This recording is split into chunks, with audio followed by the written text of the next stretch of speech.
Bismillahirrahmanirrahim. Allahumma shalli ala Muhammad wa ali Muhammad. Assalamualaikum warahmatullahi wabarakatuh. Pada pertemuan ini malam ini ketujuh ya. Pada pertemuan kali ini, sebagaimana semalam saya simpulkan bahwa setiap yang kita rasakan hadir dalam diri kita, itu kita harus usuli ya. Problemnya di titik usuli. Tidak menjadi soal itu huduri karena dia hadir tanpa kita minta. Hadir saja. Hadir di diri kita itu begitu, terus mengalir. Tapi resikonya dari huduri itu, kita tidak akan mengetahui sebab musabab dari setiap fenomena yang hadir dalam diri kita. Cukup hadir saja begitu. Jadi kalau ada orang tiba-tiba lihat misalnya bencana alam, kemudian teman-teman, perasaan saya memutuskan, Anda bisa begitu. Itu, tapi ada faktor-faktor kehadiran itu, tapi dia tidak bisa dijadikan landasan untuk menyimpulkan sebab musabab. Karena huduri itu sederhana ya, sederhana, dan sedangkan fenomena itu bentuknya partikular, kan? Bentuknya partikular, dan fenomena yang muncul itu pasti sebab musababnya itu terkait dengan fenomena satu, fenomena yang lain. Sedangkan huduri adalah eksistensi yang hadir, yang sifatnya sederhana, maka mustahil kehadiran itu bisa melacak sebab fenomena satu dengan fenomena yang lain. Fenomena dengan fenomena ini hal yang berbeda.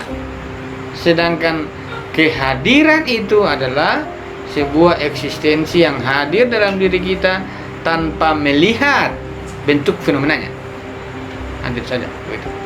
Ya. Jadi kalau orang dengan kehadiran dia mengetahui sebab musabab, tidak ada penjelasannya. Itu yang pertama. Yang kedua, problem apapun yang kita hadapi dalam kehidupan kita itu adalah berkaitan dengan sebuah objektifikasi ya. Ada yang tidak hadir? Ada. Yang penting ada aja. Ada. Ini kan ada. Apa itu pasti bukan ada, pasti dia hitung ya. Artinya bahwa persoalan-persoalan yang kita hadapi adalah persoalan objektifikasi kan. Sedangkan huduri itu bukan objektifikasi, dia subjektif karena dia hadir. Jadi kita tidak mungkin menyelesaikan persoalan dengan basis huduri. Basis huduri sebagai sebuah kehadiran, iya saja. Tapi untuk basis menyelesaikan persoalan bukan di situ. Tapi dia harus diselesaikan dengan basis husuli. Dalam kehusulian itulah kita akan mengkaji pada malam hari ini, malam ketujuh, adalah pendalaman husuli ya.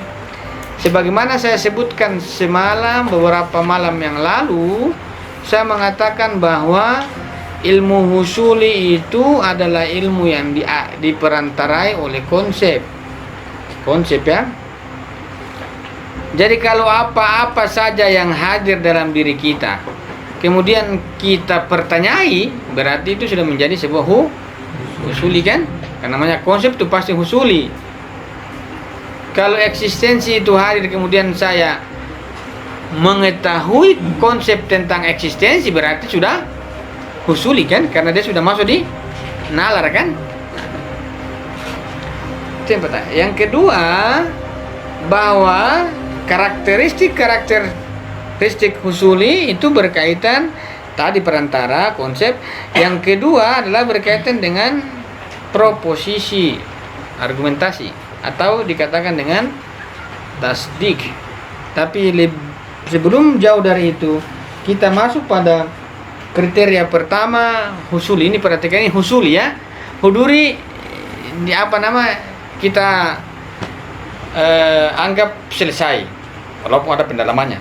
Tapi kita anggap cukuplah dia sebagai sebuah basis kehadiran. Karena yang kita hadapi ini kompleks kan? Bukan sederhana. Yang kita hadapi ini kompleks. Fenomena satu yang kita amati itu seringkali berbenturan dengan fenomena yang lain. Fenomena di Jogja itu dia juga bisa berkaitan dengan fenomena di luar dan lain sebagainya. Misalnya perang Timur Tengah sebagai sebuah fenomena itu bermasalah dengan Indo, berpengaruh kan? Apakah Hudud mengatakan saya tahu musababnya? Tidak. Padahal fenomena antara luar negeri dengan Indonesia kan berjarak jauh sekali. Namun kenapa kita punya dampak? Kalau kita punya dampak, berarti pasti ada faktor-faktor yang menyebabkannya itu. Nah, ini husuli. Kalau Indonesia tidak terpengaruh dengan masalah Timur Tengah, berarti Indonesia tidak punya relasi dengan mereka. Tapi kalau terjadi, berarti ada relasi. Apa itu? Ini di fungsi-fungsi husuli akan mencoba membuka ruang-ruang itu, melihat persoalan yang lebih spesifik sampai pada tataran objektif. Jadi mana? Ini ya. Kemarin misalnya kita dudukan misalnya ada alam ya. Alam kalau teman-teman pengantar itu alam. Kalau satu sebegini berarti sini ada indra kan? Saya tulis itu. Begitu kira-kira. Kalau secara kehadiran kan gampang hadir ya. Ini kan kita basis indra. Ada juga kehadiran juga hadir di sini. Hadir realitas ya, realitas hadir itu langsung. Tapi ada juga realitas alam itu dia berkaitan dengan indra kan? Ada realitas eksistensi itu hadir langsung. Tapi pada saat tertentu itu indra kita berhubungan dengan ini kan bentuk-bentuk ini fenomena. Kita memasuki dari situ, dari hal-hal yang sifatnya indrawi, yang nyata saja, yang nyata. Kita mau melihat husuli. Tolong baca di gagasan dan afirmasi.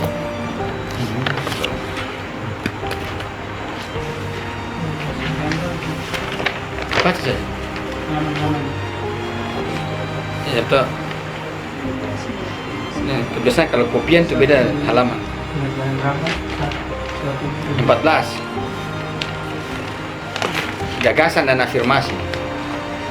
123. Halaman 123. Baca. Gagasan dan afirmasi. Para logikawan membagi pengetahuan menjadi dua. Betul kan? Ini husuli ya. Husuli. Jadi husuli. Berarti kan husuli itu konsep. Konsep itu kan dimaknai sebagai sebuah gagasan. Jadi kalau orang sudah berbicara husuli itu bicaranya konsep. Bicaranya gagasan. Ini husuli. Berarti kan Bapak, husuli itu dia mainannya konsep. Jadi kalau ada orang berdebat tidak mau tawarkan konsep, tidak usah berdebat. Ayo kita berdebat, tapi saya tidak mau tawarkan konsep ya. Terus apa? Kalau ada orang membangun dialog, diskusi, namun tidak punya konsep, lantas apa yang kita mau diskusikan? Ini menghusuli masalahnya. Husuli itu harus konsep ajukan. Bagaimana saya bisa berdialog kalau saya juga tidak mengetahui konsep yang saya ajak di dialog? Ini gagasan. Gagasan ini begini. Jadi syarat pertama dalam husuli masuk dalam pengklasifikasian ilmu husuli adalah konsep. Apa? Baca. Definisi konsep. Para logikawan membagi pengetahuan menjadi dua. Yang pertama konsepsi, tasawur, dan afirmasi atau tasdik. Ya, dengan pembagian ini, para logikawan telah membatasi pengertian umum pengetahuan pada pengetahuan husuli. Di sisi lain, dan merentangkan artinya hingga mencakup gagasan-gagasan sederhana. Ya. Jadi ilmu husuli itu ada gagasan, ada afir. Satu ini dia kurangi. Ada satu, tapi yang satu itu dia mau di falsafatuna. Ada dua di sini aja. Jadi paling tidak gagasan dan afirmasi, gagasan dan afirmasi. Perhatikan ya, gagasan dan afirmasi. Nanti suruh besok panitia beli spidol ya. Teman bayar masalahnya. Ini spidolnya buruk sekali. Buruk dalam artian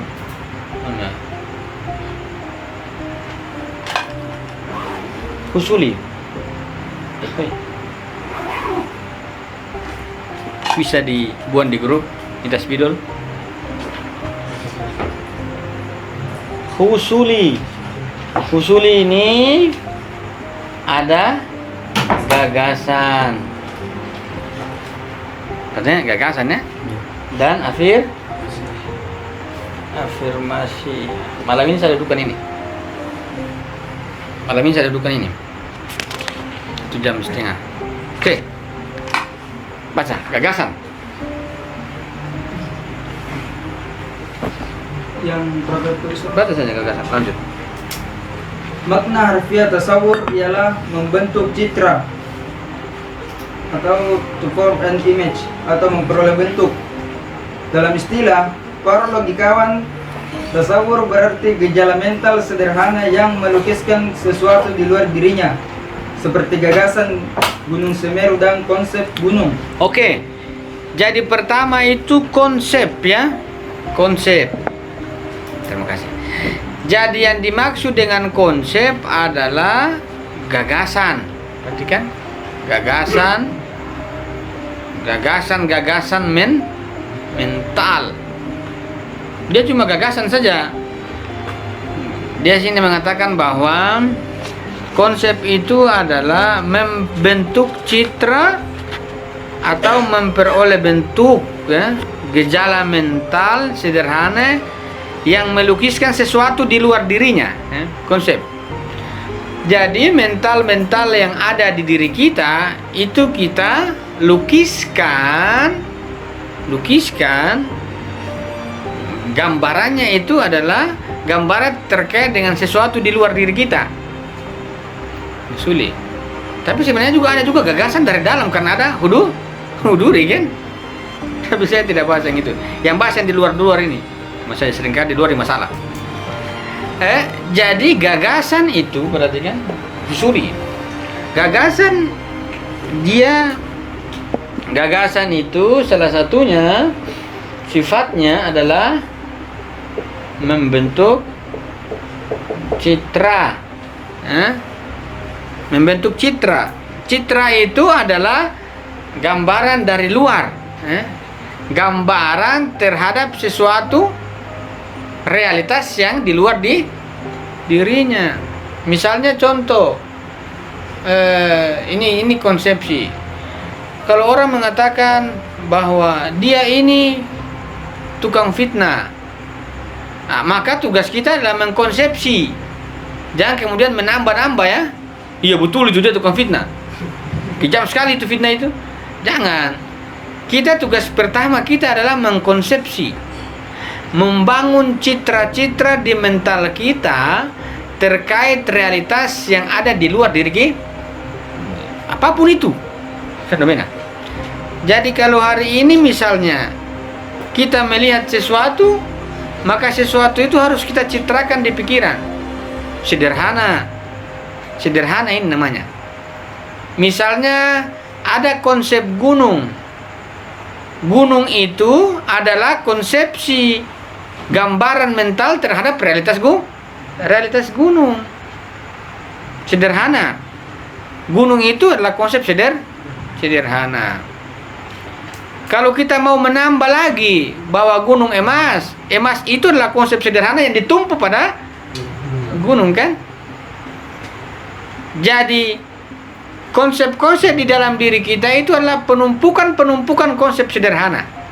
Konsep-konsep tunggal namanya. Jadi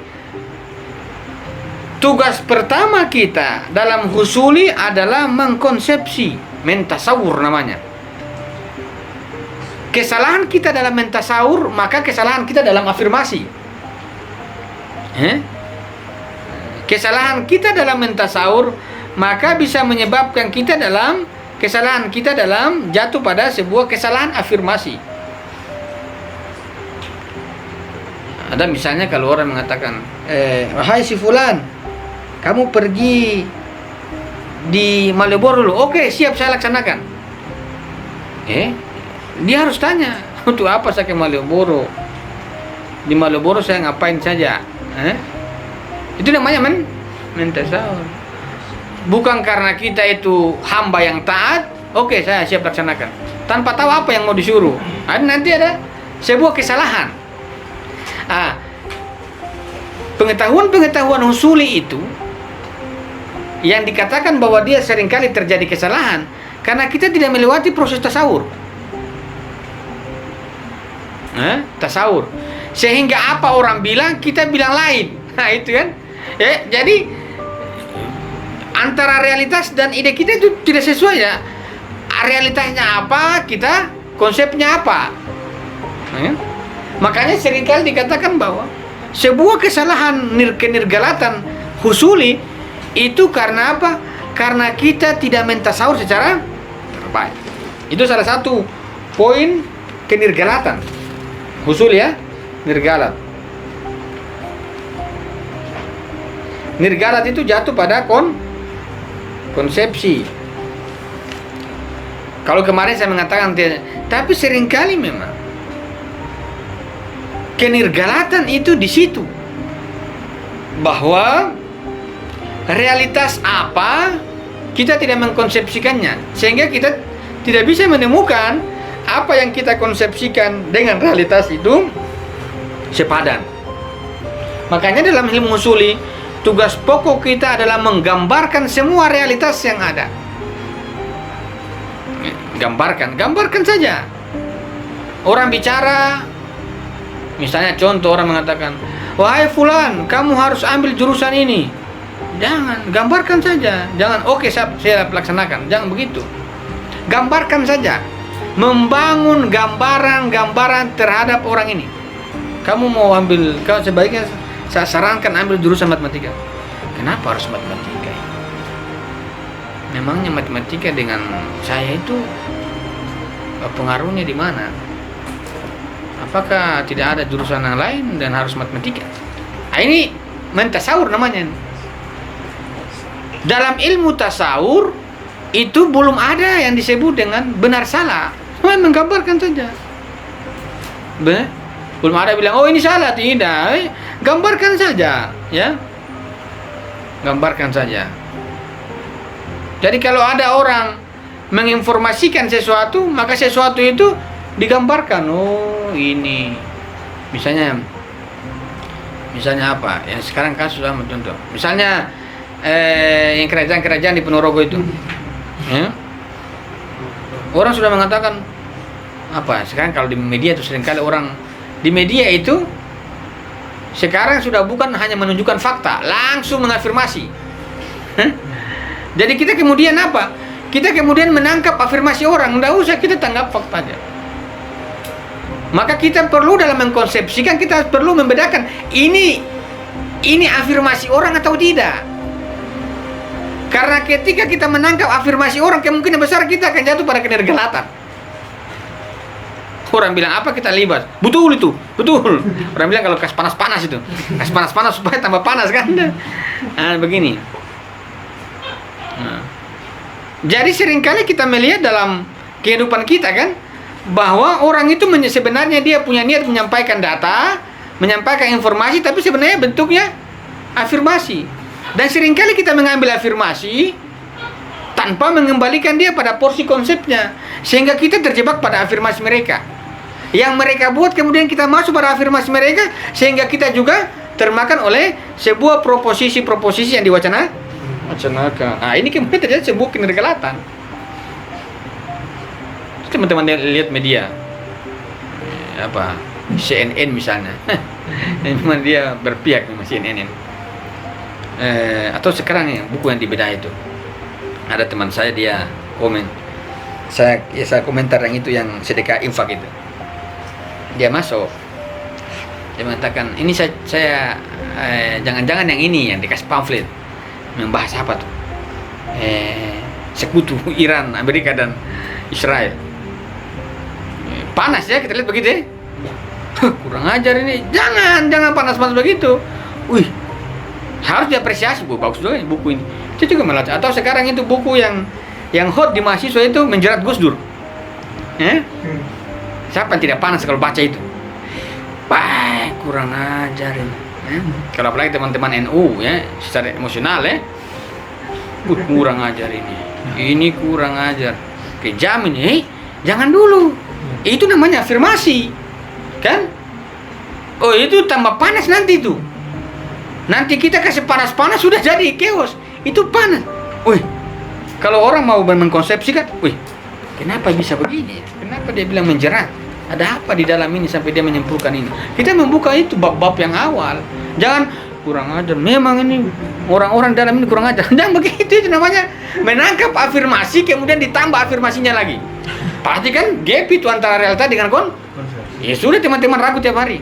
Nirgalat namanya itu. Makanya perlu dudukan ini kalau teman-teman membaca Mutahari itu dia dudukan konsep itu sampai kita juga bingung mana konsep yang dimaksud. Dia urai pelan-pelan. Karena dia memang harus harus jelas dulu konsepnya. Karena ketika tidak jelas, realitas juga akan pasti tidak jelas. Ini pentingnya konsep ya, supaya kita tahu benar-benar apa yang kita maksud. Konsepnya begitu. Kayak misalnya itu, contoh buku menjerat Gus Dur. Fakta banyak, fakta. Ya namanya fakta kan. Fakta kan bukan kesimpulan. Kenapa dia menyimpulkan itu? Itu fakta saja. Kenapa bisa begitu? Itu pertanyaan itu. Saya minta sahur. Kesimpulan dia A atau B itu kan dia menyimpulkan. Cuma saya akan bertanya, dari mana itu model penyimpulanmu? Fakta ini, kenapa fakta ini kau simpulkan? Bukankah fakta itu adalah sebuah hasil yang tanpa konstruksi? Kenapa kau langsung justifikasi fakta? Itu membangun konsep. Yang penting melihat sebuah realitas itu, hilangkan tendensi-tendensi lepas. Yang sulit ini kan kita sudah termakan dalam juratan psikologi ya. Jadi mau tasawur tuh, enggak, tetap saya benci dia ini. Enggak bisa. Jadi walaupun orang yang kita tidak suka di hadapan kita, tetap kita harus netral mengkonsepsi terus. Selamat saya kurang ada, tapi mau bagaimana? Husuli itu mengajak kita mengkonsepsikan sebelum afirmasi. Konsepsikan dulu. Apa tuh konsep? Menggambarkan, mencitrakan sebuah realitas yang di luar ya. Oh, ini kenapa begini? Gunung, apalagi banyak realitas yang kita gambarkan di pikiran. Bahkan di pikiran kita ini banyak sekali konsep-konsep yang kita bentuk, yang kita lihat kemudian kita terkonsepsikan itu, yang kita lihat kemudian kita konsepsikan. Karena memang itu tugas kita pertama. Selagi itu tidak terjadi, maka sangat sulit kita akan bisa melihat realitas itu utuh. Indonesia kan begitu ya. Indonesia kalau dikasih muncul satu saja berita, wah itu yang komentator itu lebih banyak. Komentator ini bukan komentator konsep, justifikasi orang dijustifikasi. Wah, makin jauh dengan realitas itu. Dia bilang ya betul itu, lanjutkan, tambah lagi, betul, sudah, tidak akan selesai. Maka kita perlu apa? Mendudukan bentuk gambaran orang itu. Kalau bahasa kasarnya, kita perlu mengetahui maksud orang itu seperti apa. Kita perlu mengetahui konsep dia yang dia bangun ini seperti apa. Misalnya kalau kasus yang menjerat Gus Dur atau yang Ponorogo, kita kemudian mengatakan, seringkali misalnya ketika muncul itu media di Ponorogo, kerajaan itu, orang seringkali mengatakan ini namanya melanggar undang-undang. Jangan dulu melanggar undang-undang. Itu justifikasi kan? Kenapa kamu membuat ini? Kenapa kau buat kerajaan? Apa kamu tahu sekarang demokrasi? Ada maksud apa? Kan begitu, harus tanya begitu. Kalau bahasa kami tabayun nih, tabayun. Kita ini kemarin muncul kerajaan, ini harus pidana 10 tahun kalau bisa. Ini mengacaukan NKRI kan apa itulah. Cukup saja. Misalnya kalau Cina itu dia datang di perairan Natuna, jangan langsung mengatakan dia mau menggoyang NKRI. Jangan. Kamu ke sini untuk apa? Saya mau carikan kan begitu kan. Ini dia cuma sandar. Ini dia mulai mengajak perang. Bagaimana cepat begitu? Baru Indonesia ini masyarakatnya yang non epistemik banyak. Terpancing. Bahkan dukung 100 sudah mau siap-siap untuk siap santet. Ini apa semua ini? Jadi kita diputar begitu ya emosinya diputar. Epistemologi mau secara usul dia mendukung konsep dulu, menggambarkan apa yang hadir di hadapan kita itu kita gambarkan. Kalau kapal Cina itu datang, yang sekarang itu lagi hot itu sekarang udah KPK itu ya, KPK itu sekarang bagus. Tidak ada sprindik tapi menurut hasil kode etik tim pengawas belum ada surat sampai mereka geledah. Kemudian ada KPK itu di satu anggota PDI dia mau geledah dari jam sore mau maghrib tunggu sampai subuh. Alasannya itu sholat maghrib. Tapi jangan dulu marah. Kita mengkonsepsi apakah benar sholat maghrib itu panjang begitu? Ini kan kita minta sahur ya. Kita tidak tahu dalam memang mungkin atau dia satu rakaat dia baca 30 juz ya. Kita tidak tahu. Kan kita tidak tahu karena tidak. Apakah memang betul salat maghrib itu panjangnya itu satu rakaat dia baca 30 juz sehingga rakaat kedua itu memang sampai subuh. Lantas di mana Isya? Kita tanya begitu. Sampai subuh hari baru orang bertanya-tanya kan. Kita tidak bisa menyimpulkan ini dia mulai memperlambat penggeledahan. Tidak. Harus tanya dulu kenapa bisa lama. Ada apa di dalam?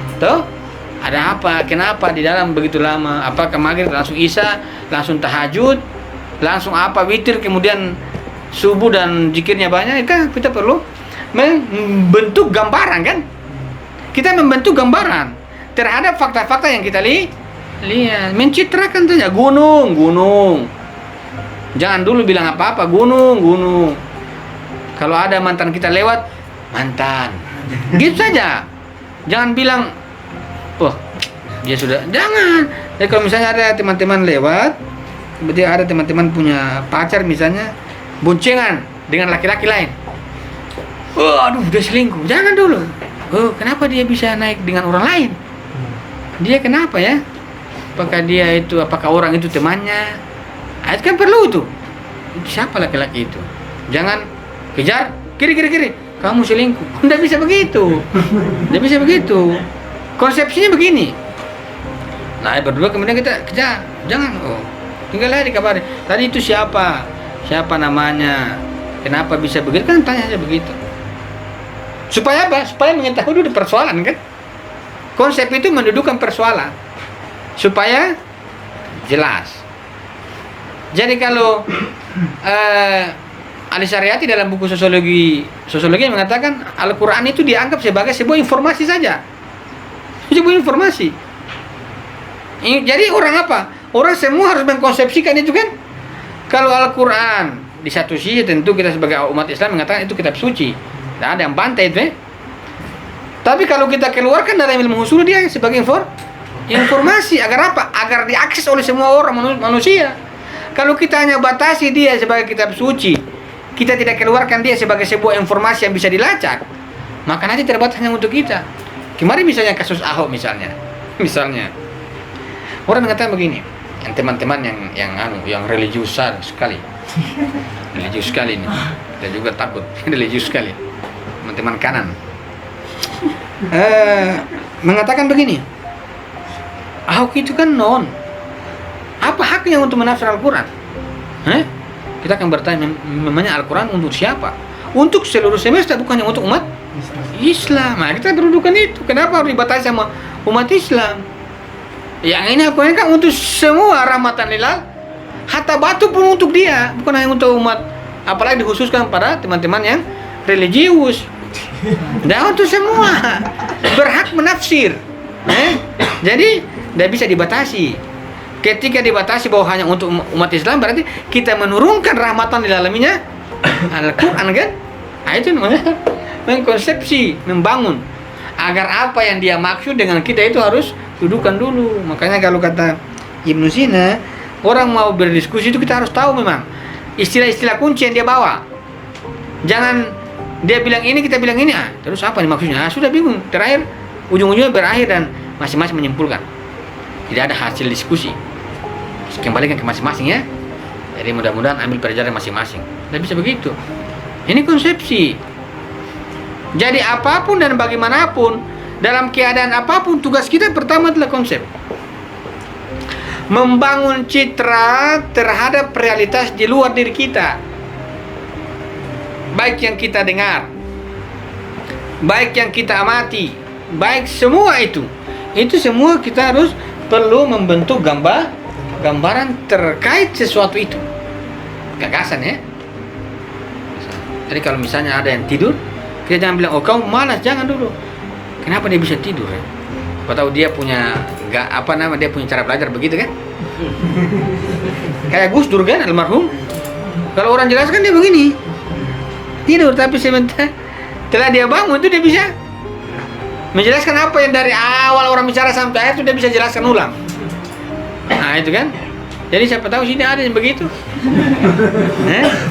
Artinya apa? Yang saya mau tekankan adalah jangan cepat-cepat kita menjustifikasi apa yang di depan kita. Nanti apa hasilnya tidak sesuai dengan realita. Yang itu nanti ambigu dan nirgala dan bisa membuat kita skeptis. Jadi ada yang di depan harus dipertanyakan dulu, dibuat gagasan. Jangan langsung dibahas, jangan. Nanti bisa bisa dipastikan 199% kita akan jatuh pada sebuah kenirgalatan. Yang ujung-ujungnya skeptis. Ini satu peran dari konsepsi. Nah, lanjut. Ada pertanyaan? Konsep dulu. Saya mau kasih pelan-pelan di konsep ini. Kalau teman-teman sebentar keluar di jalan, mulai konsep dulu. Jangan cepat-cepat, sabar, begitu. Kalau bensin habis, sebentar dulu. Kenapa bisa habis? Nah, kan? Jangan bilang, kan seringkali kalau kita bawa motor tiba-tiba habis, ini pasti teman saya yang pakai tadi nih. Ini memang tidak ada kesadaran diri, sama-sama susah. Jangan dulu, nanti bisa mati ya. Habis bensin. Kalau habis bensin siapa yang pakai? Paling tadi saya kan terus begitu mencari. Oh, kamu yang pakai sekarang kasih duit. Misalnya begitu, contoh ya. Ini contoh konsepsi. Konsepsi terus begini. Supaya kita tidak apa? Supaya psikologi kita itu tenang. Aman. Karena tidak cepat menjustis. Karena sekali-kali menjustis tanpa ada konsepsi itu nanti berbahaya. Kita bisa mencoba banyak hal yang kita justis tiba-tiba libas terakhir. Kayak misalnya tadi saya nonton di DFB, polisi salah tilang. Ini kayaknya dia kekurangan konsepsi ini. Dia terakhir, maaf mas, salah. Ini apa ini bu? Itu berarti apa? Dia masuk diafirmasi tanpa konsep. Bisa sama itu polisi ya, yang orang bilang memang kerjanya tilang-tilang orang, tapi masih juga salah. Berarti kemungkinan besar dia pakai hukum asosiasi ini. Kalau dia begini, kayaknya ini jangan. Di realitas itu jangan begitu-begitu. Kayaknya kalau begini, modelnya begini, jangan begitu.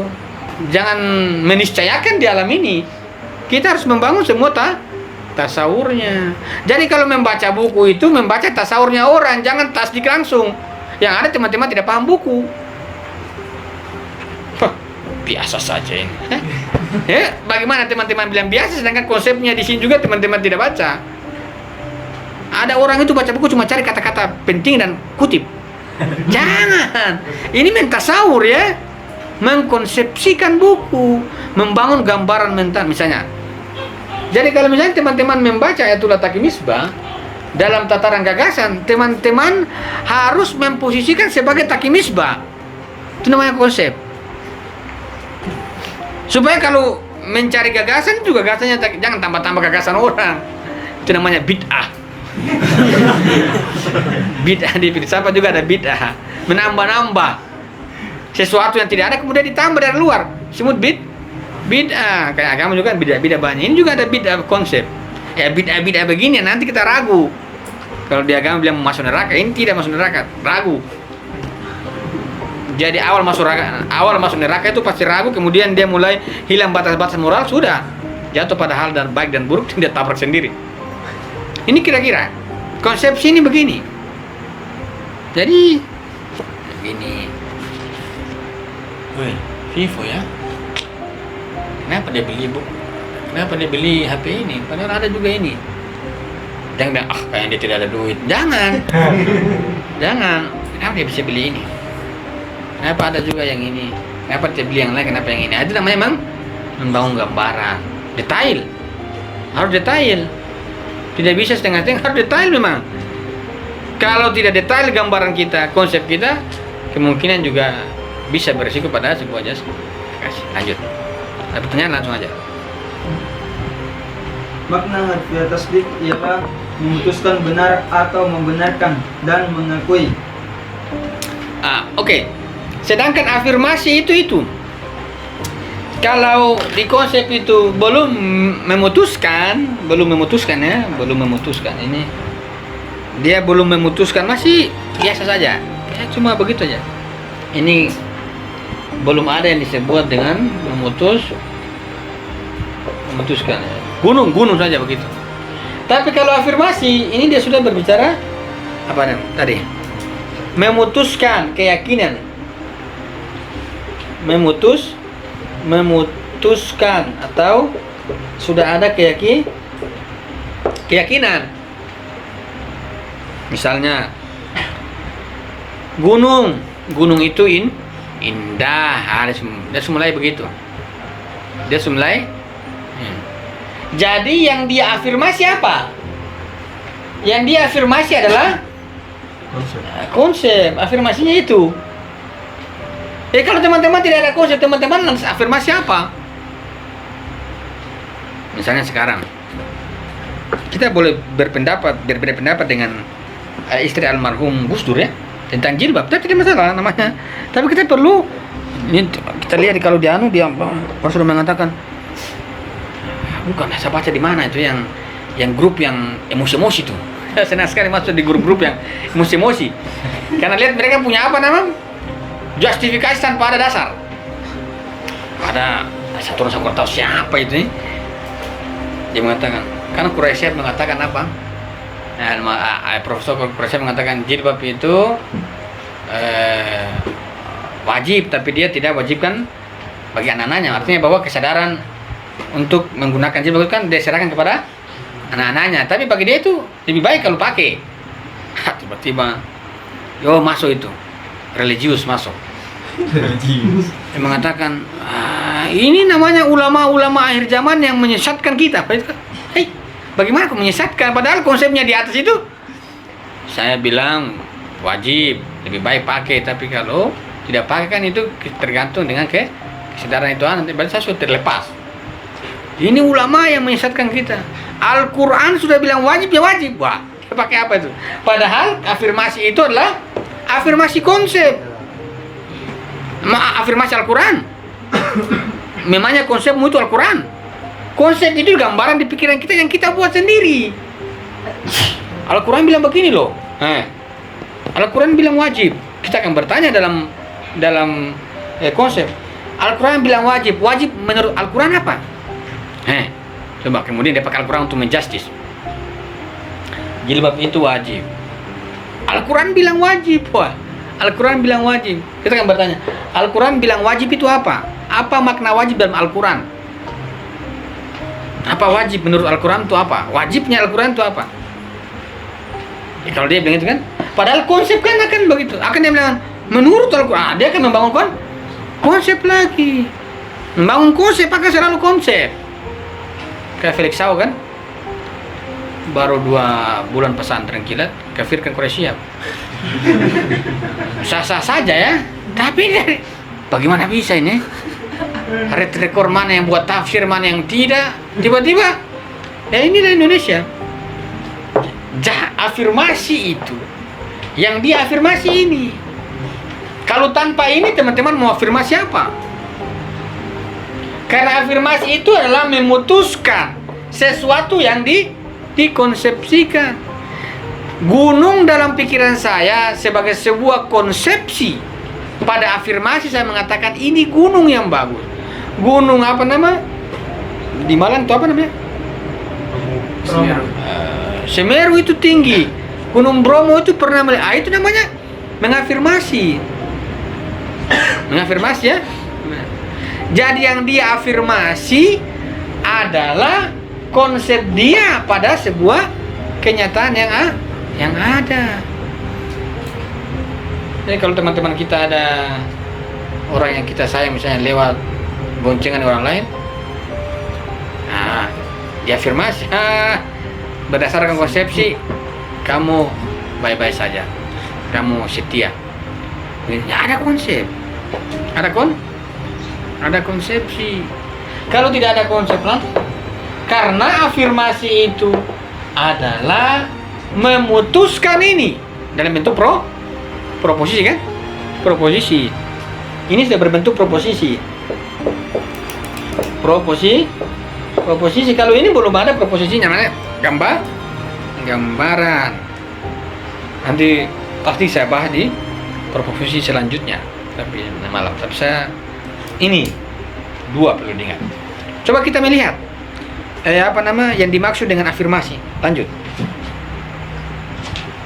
Dalam peristilahan para filsuf dan logikawan, kata itu dipakai untuk dua pengertian yang bermiripan dan karena itu bisa dianggap taksa. Satu, proposisi logika yang sederhananya mengandung subjek, predikat, dan keputusan mengenai bersatunya subjek dan predikat dalam suatu proposisi. Yang kedua, dua, keputusan dan ketetapan itu sendiri. Suatu perkara sederhana yang menunjukkan keyakinan pelaku akan bersatunya subjek dan predikat dalam proposisi. Oke, dalam afirmasi itu, menurut Ayatullah Taqi mengatakan ada sebuah ketaksaan. Afirmasi itu adalah sebuah keputusan terhadap konsep, keyakinan terhadap apa yang dia konsepsikan. Yang pertama, ada bentuk pertama adalah proposisi logika. Intinya bahwa yang sederhananya mengandung subjek dan predikat dan keputusan mengenai bersatunya subjek dan predikat dalam satu proposisi. Yang kedua, keputusan dan ketetapan itu sendiri. Satu itu masih berkaitan apa?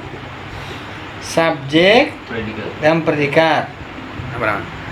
Sederhana mengandung subjek, predikat, dan keputusan mengenai bersatunya. Artinya bahwa keputusan mengenai bersatunya. Jadi afirmasi itu sebuah keputusan terhadap keyakinan. Itu adalah bentuk proposisi. Proposisi itu ada subjek dan predikat. Namun dalam afirmasi itu ada taksa. Artinya apa? Bahwa subjek dan predikat mengandung subjek dan predikat mengenai keputusan mengenai bersatunya saja. Keputusan mengenai bersatunya. Misalnya, saya mengatakan begini, saya makan. Saya makan. Artinya saya subjek dan makan sebagai sebuah predikat itu adalah keputusan bersatu. Saya makan kan seperti saya bersatu dengan makan kan? Saya makan. Berarti apa? Saya subjek predikat predikat kan makan. Kemudian keputusan terkait saya dengan subjek itu bersatu. Artinya begitu. Jadi misalnya begini, saya contohkan misalnya Yoman. Saya Yoman jangan di sini, dia di kosnya sebenarnya. Telepon. Yoman lagi apa? Saya lagi baca buku. Berarti apa? Antara Yoman baca buku sebagai subjek yang predikat kan terdapat sebuah terdapat sebuah kesatuan. Kalau dia tidak kalau dia tidak bersatu, tidak mungkin dia baca buku. Artinya ada subjek, ada predikat, dan ada mengandung kebersatuan atau kesatuan antara subjek dan predikat. Kan begitu. Itu yang pertama. Ini disebut dengan apa? Afirmasi. Proposisi afirmasi. Tapi yang kedua, dia mengatakan bahwa keputusan dan ketetapan itu sendiri suatu perkara sederhana yang menunjukkan keyakinan pelaku akan bersatunya. Yang pertama itu keputusan. Yang pertama kita baru putuskan ya, subjek dan ini bersatu ya. Ini baru keputusan. Saya baru putuskan. Tapi yang kedua itu keyakinan terhadap bersatunya subjek dan ini. Sudah beda tuh ya. Ini taksa, disebut taksa. Misalnya saya contoh kayak Yoman misalnya, dia di kosnya, saya telepon, bagaimana Yoman? Saya lagi baca buku. Dia bilang dia lagi baca buku, itu berarti kita mengatakan bahwa subjek dan predikatnya bersatu. Tapi apakah memang betul-betul dia bersatu di sana? Ya kan? Bisa juga orang sambil telepon, maaf saya baca buku, padahal dia makan. Kan? Misalnya begini, tiba-tiba ada telepon, orang tua telepon, lagi apa? Padahal lagi belajar nih. Lagi apa? Ini tidak, saya lagi mengantuk ibu. Kan? Dia tidak menceritakan sebenarnya. Dia tidak menceritakan sebenarnya. Tapi dia mengatakan saya makan.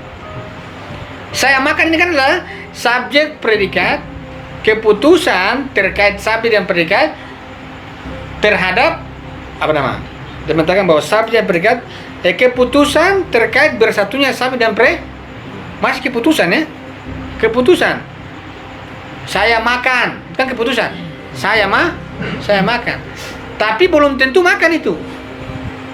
Saya makan.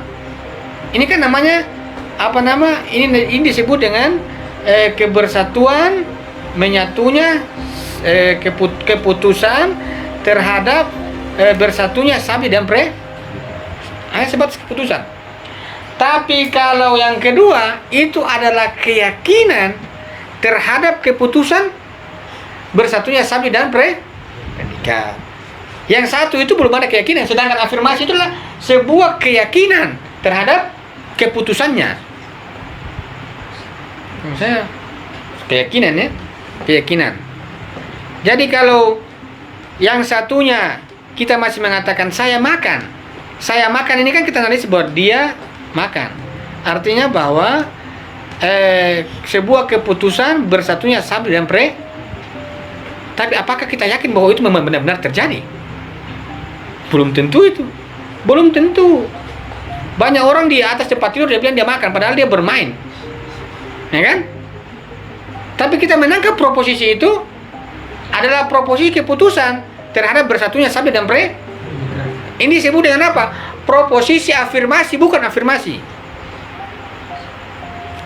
Berarti kan proposisi afirmasi. Proposisi afirmasi itu adalah proposisi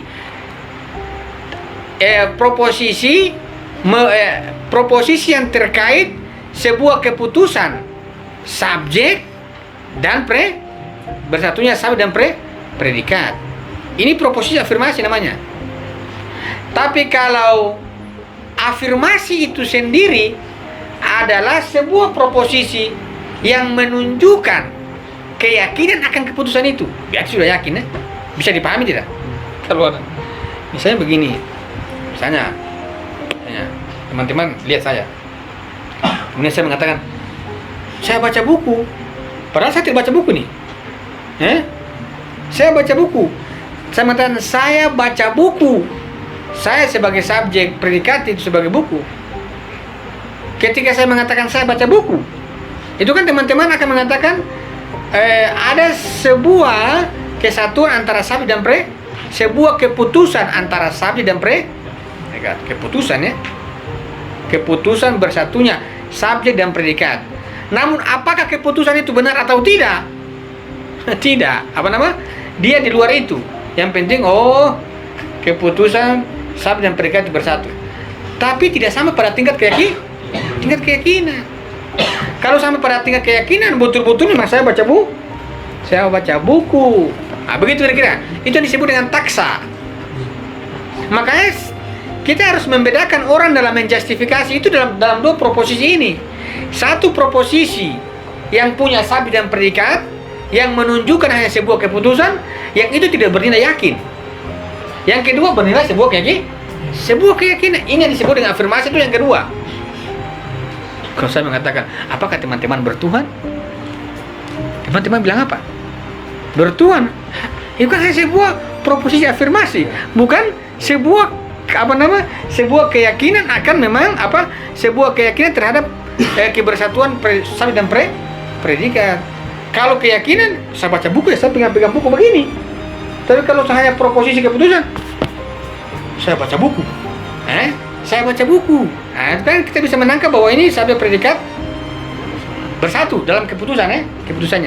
Tapi kalau sampai pada tingkat keyakinan, keputusan yang pertama itu memang benar-benar terjadi bahwa dia memang betul baca buku.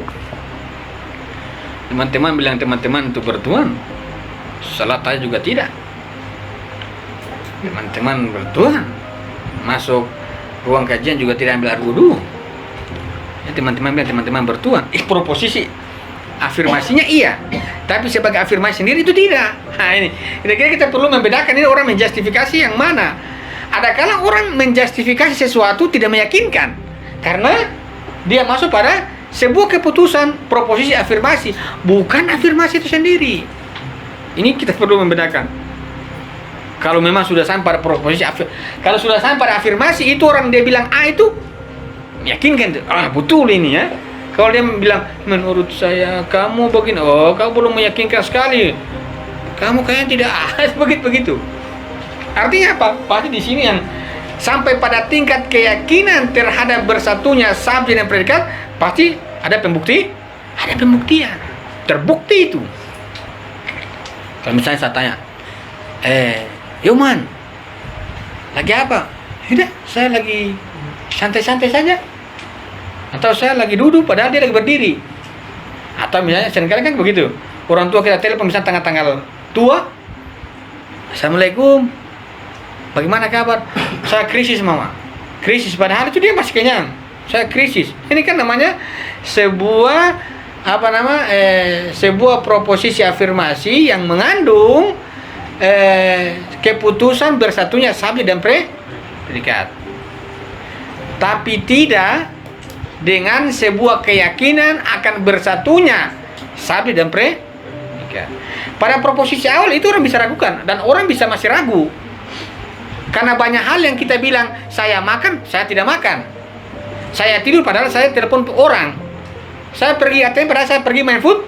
Ini kan namanya proposisi yang hanya mengandung keputusan subjek dan predikat bersatu, tapi tidak sampai pada sebuah keyakinan benar-benar bersatunya subjek dan predikat.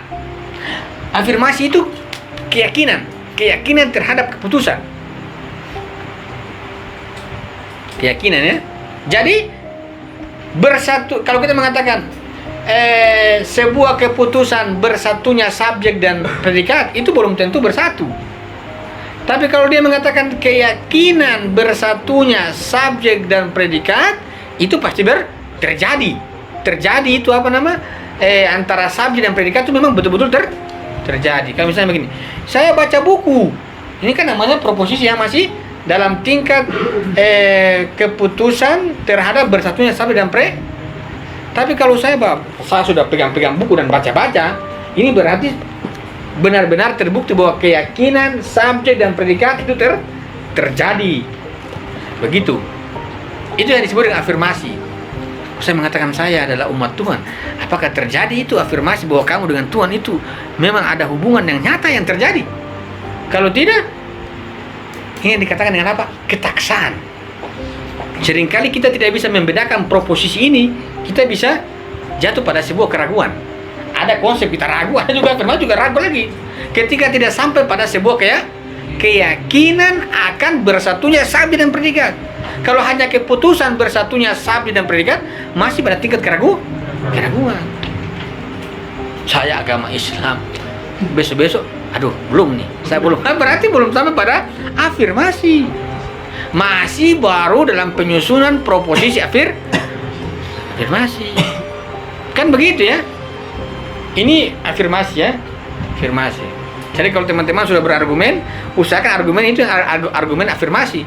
Jangan, aduh sebentar, ini saya masih buat-buat proposisi. Jangan buat-buat.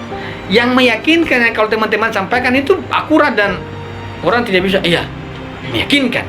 Jangan kalau saya makan, saya makan di mana, kamu punya mulut juga tidak tidak berminyak kok, makan apa? Nah itu kira-kira banyak hal kan yang kita hanya mengandung sebuah proposisi keputusan, subjek dan predikat bersatu, tapi kebersatuannya itu tidak meyakinkan. Artinya tidak sampai pada tingkat keyakinan. Tapi kalau disebut dengan afirmasi adalah keyakinan terkait keputusan bersatunya subjek dan predikat. Itu berarti terjadi itu. Jadi subjek dan predikat memang benar-benar terjadi. Tapi kalau hanya mengandung mengandung kesatuan subjek dan predikat, itu hanya belum tentu terjadi. Namanya kita hanya bicara-bicara kan? Ya banyak aja, misalnya